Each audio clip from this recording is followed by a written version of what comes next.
Nah, kemudian yang kedua, ternyata kemusyrikan bisa dilakukan oleh orang yang bertakwa, mengklaim dirinya bertakwa, mendirikan sholat dan suka bertobat.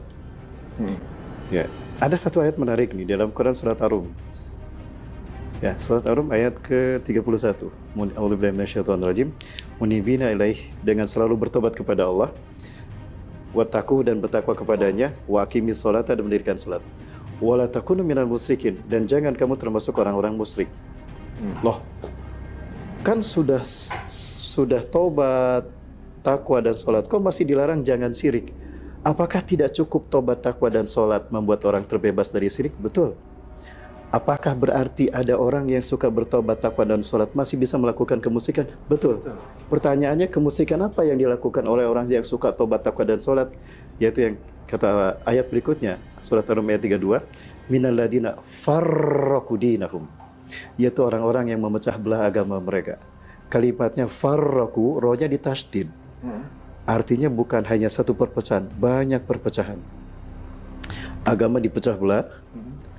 Kullu hizbin bima ladayhim farihun, dan tiap golongan merasa bangga dengan kelompok mereka. Ada bangga dengan namanya, bangga dengan ulamanya, bangga dengan jumlahnya, bangga dengan ide-idenya.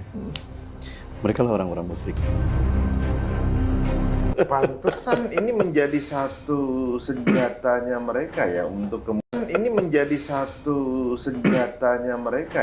kemudian membuat nggak solid itu dengan cara dipecah-pecah. Di zaman dulu waktu itu kan dibikin koloni-koloni itu, bendera sendiri masing-masing. Dan sekarang pun begitu. Pengajiannya beda, benderanya beda, yang lain salah gitu kan. Itu bagian dari untuk memecah belah persatuan. Grand design. Dan membuat mereka jauh dari Allah, jauh dari pertolongan Allah. Ada satu logika yang menurut saya ini menarik. Pertama ini, Yahudi tahu diri mereka etnis minoritas dengan ide-ide yang brutal mereka. Dan mereka paham dunia tidak akan menerima perbuatan brutal mereka.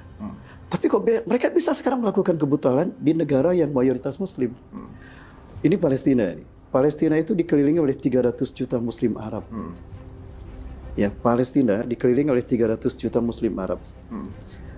Sementara yang membantai Palestina itu cuma tidak lebih, di sana ada 6 juta Yahudi. Tidak lebih dari 6 juta. Nah, logikanya kok bisa 6 juta mengalahkan 300 juta? Ini sudah 2 bulan ini mereka dibantai. Tapi kok yang 300 juta ini kok nggak berani melawan yang 6 juta? Logikanya kalau yang 300 juta kencing barang-barang itu 6 juta Yahudi tenggelam tuh.